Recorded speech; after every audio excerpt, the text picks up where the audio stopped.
Assalamualaikum, salam Malaysia Madani. Kanta 744 mendahului berita dimulakan dengan rangkuman berita utama dalam segmen esensi.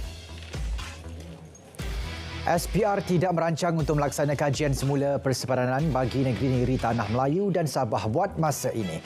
Pengerusi SPR, Tan Sri Abdul Ghani Saleh menyatakan urusan kajian semula persepadanan terhadap bahagian-bahagian pilihan raya sedia ada hanya boleh dilaksana selepas tamatlah tempoh 8 tahun dari tarikh siapnya kajian terdahulu pada tahun 2018. Perdana Menteri bakal melancarkan sistem pangkalan data utama padu esok.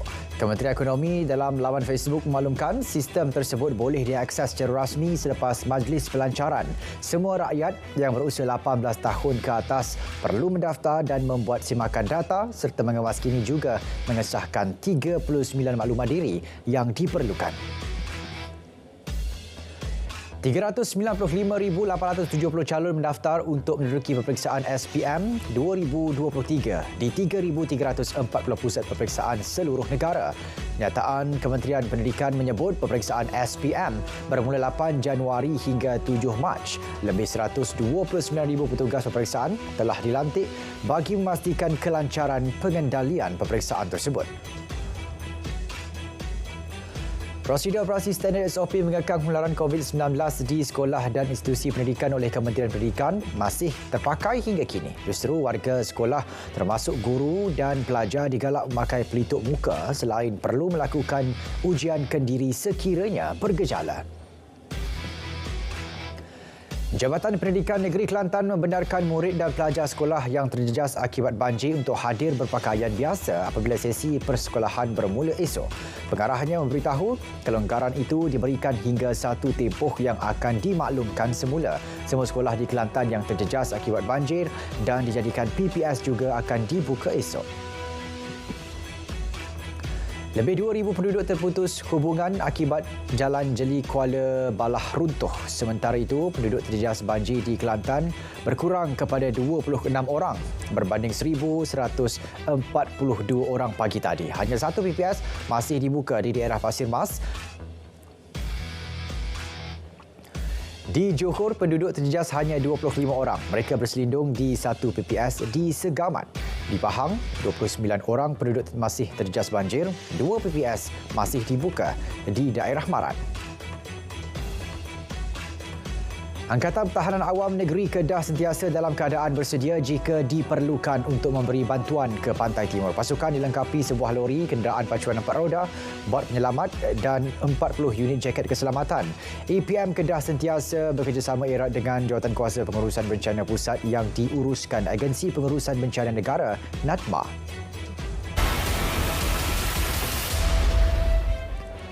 Little India dekat Brickfields, ibu negara, digempur Jabatan Imigresen. Lebih 100 warga asing ditahan atas beberapa kesalahan di bawah Akta Imigresen daripada keseluruhan 370 individu yang diperiksa. Timbalan Ketua Pengarah Operasi Jabatan Imigresen mengesahkan kesemua tahanan itu dan memaklumkan serbuan susulan aduan awam berhubung kebanjiran warga asing di lokasi tersebut. Polis melakukan siasatan terhadap insiden letupan bunga api di dataran Bandar Baru, Kedah. Bagaimanapun, tiada sebarang kehilangan nyawa atau kecederaan berlaku ke atas pengunjung yang hadir. Ketua Polis Daerah Bandar Baru berkata pihaknya tidak menerima sebarang permohonan pembakaran bunga api itu sebelum ini. Daerah Kuala Muda mencatatkan jumlah kemalangan maut tertinggi di Malaysia dengan 121 kemalangan dicatatkan antara Januari hingga September 2023. Jumlah itu meningkat berbanding sebanyak 108 kes pada tempoh sama tahun 2022.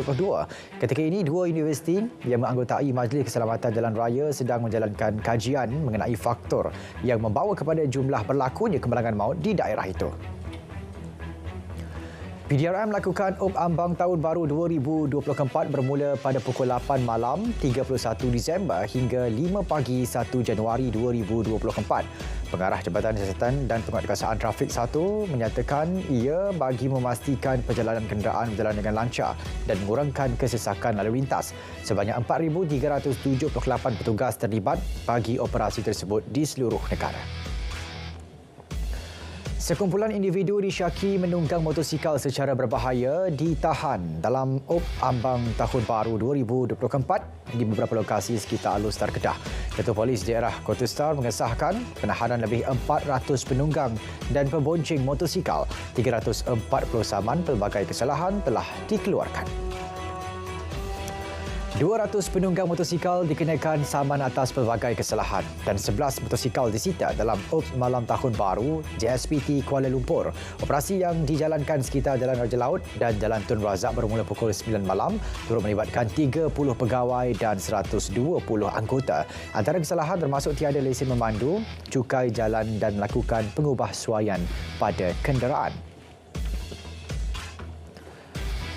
6 pasangan dicekup dalam Op Khas Tahun Baru Jabatan Hal Ehwal Islam Sabah bersama PDRM IPD Tawau di 2 bilik penginapan bajet di daerah itu. Kesemua individu berusia 18 hingga 46 tahun ditahan dan dibawa ke pejabat JHE AINS Tawau. Op Khas itu dijalankan bermula 12.30 tengah malam hingga 4 pagi diketuai Pegawai Penguatkuasaan Agama JHE AINS Daerah Tawau, Ustaz Madrasah Kausing.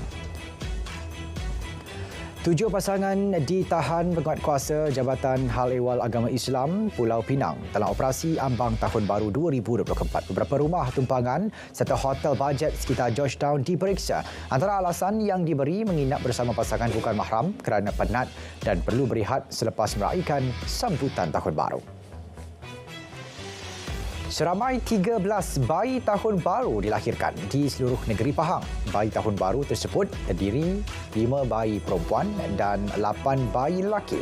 Hospital Sultan Haji Ahmad Shah Temerloh mencatatkan kelahiran tertinggi iaitu seramai 5 orang bayi, diikuti Hospital Tengku Ampuan Auzan Kuantan merekodkan 4 kelahiran. Penderma darah di Terengganu berkurangan sebanyak 20% pada musim monsun Timur Laut MTL. Bagaimanapun, stok bekalan darah masih mencukupi. Ketua Jabatan Perubatan Transfusi Hospital Sultanah Nur Zahirah memberitahu pelbagai program diadakan bagi memastikan bekalan darah mencukupi sepanjang musim MTL. Gempa bumi kuat berukuran 7.4 magnitudo menggegarkan bandar Noto di wilayah Ishikawa, bahagian tengah Jepun.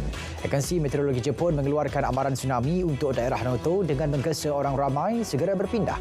Ia berikutan amaran tsunami untuk wilayah Niigata, Toyama dan Ishikawa. Setakat ini, tiada laporan kemalangan jiwa atau kerosakan harta benda diterima. Operasi ketenteraan Israel di Gaza sejak 7 Oktober lepas telah meragut nyawa 21,822 rakyat Palestin serta mencederakan 56,451 yang lain.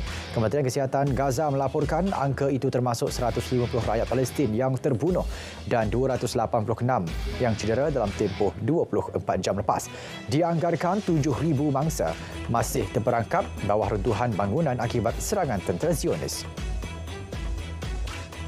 Rakyat Palestin menghadapi satu perang genosid di tengah-tengah serangan Israel di semenanjung Gaza. Presiden Mahmud Abbas berkata, perang itu tidak akan meruntuhkan tekad Palestin menubuhkan sebuah negara yang merdeka. Beliau turut menggesa perang di semenanjung Gaza dihentikan dan penghantaran bantuan kemanusiaan ke wilayah terkepung itu dipercepat.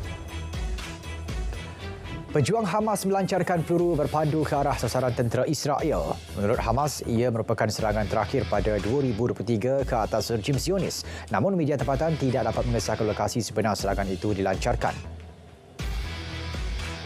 Tentera Korea Utara diarah menggunakan kekuatan maksimum terhadap Korea Selatan serta Amerika Syarikat sekiranya kedua-dua negara berkenaan memulakan konfrontasi ketenteraan.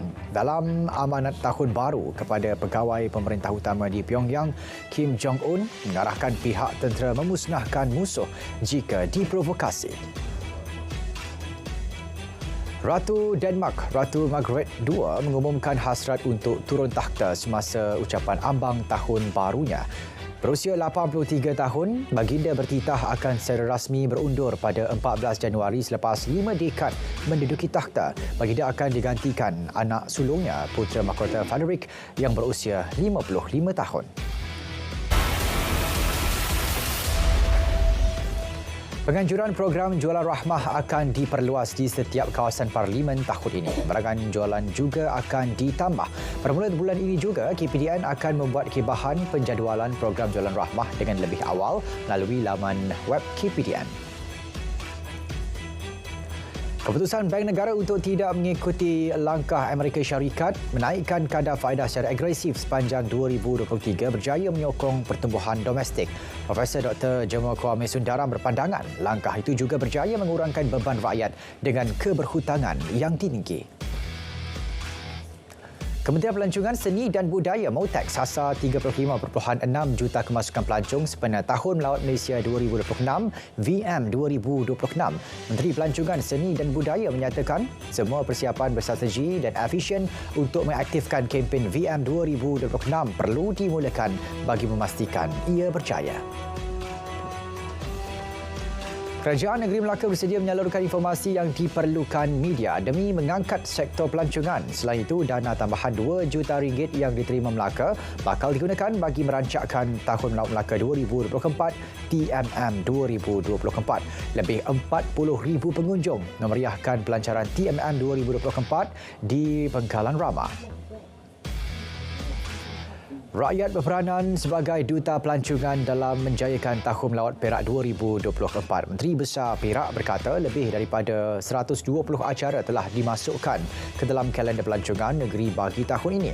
Selain itu, sasaran kehadiran 8 juta pelancong domestik dan 350,000 pelancong luar negara juga dapat direalisasikan. Sementara itu, Perak menerima penerbangan pertama ke Ipoh bersempena dengan Tahun Melawat Perak TMP 2024. Penerbangan pertama itu bagi meraihkan kedatangan pengunjung dan pelancong pada hari pertama TMP 2024. Penerbangan dari Singapura itu tiba di lapangan terbang Sultan Azlan Shah Altisas kira-kira pukul 8.20 pagi dengan membawa 150 penumpang. Tahun Melawat Perlis 2024-2025 menyasarkan kehadiran pelancong dan 3.5 juta orang. Pelbagai pendekatan boleh dimanfaat dalam menggamit pelancong dengan berkongsikan mengenai budaya setempat, keindahan flora dan fauna serta kelazatan makanan tempatan. Selain ICQS Padang Besar, 7 lokasi menarik sempena Tahun Melawat Perlis antaranya ialah di Viewpoint Wang Kelian, Taman Eko Rimba Bukit Ayer, Gua Kelam 1 dan JT Kuala Perlis. Taman Eko Rimba, Taman Hutan Taman Negeri HDN, trek pendakian dan laluan trek sukan yang ditutup 15 Disember lalu bakal dibuka semula pada pertengahan bulan ini. Pengarah Jabatan Perhutanan Negeri Johor JPNJ, Datuk Saleh Aman berkata, kesemua trek itu akan dibuka secara berperingkat susulan keadaan cuaca yang semakin baik di negeri itu. Koperasi Keluarga Haji Yunus Kampung Raja Berhad Songsang menjadi perintis gerakan ekosistem baru dan pengeluaran ternakan ayam berskala besar. Ia bagi memastikan pengeluaran ayam dan produk berkaitan dapat memenuhi permintaan pasaran yang semakin meningkat. Hasil ternakan projek rintis itu dipasarkan kepada 1,200 koperasi yang mengendalikan program bekalan barangan asas 100. Menurunkan harga internet antara inisiatif yang berjaya diperkenal Kementerian Komunikasi tahun lepas. Menteri KKD berkata, perkhidmatan 5G berjaya ditawarkan hasil rundingan bersama syarikat telekomunikasi. Peluang pekerjaan untuk belia dalam sektor ekonomi digital juga meningkat 23% tahun lepas berbanding tahun sebelumnya. Selain itu, masalah internet di pedalaman juga telah diselesaikan menerusi penggunaan Starlink. Program Selamat Pagi Malaysia SPM terbitan RTM meraihkan ulang tahun ke-40 hari ini. Ia menjadikan SPM sebagai program bual bicara paling lama di Malaysia. Tempoh 4 dekad bukti kredibiliti SPM sebagai program bual bicara unggul. Saudara, Kanta 744 berakhir di sini. Dari sungai ke segara, Palestin pasti merdeka. Selamat menyambut Tahun Baru 2024. Assalamualaikum. Salam Malaysia Madani, tekad perpaduan penuhi harapan.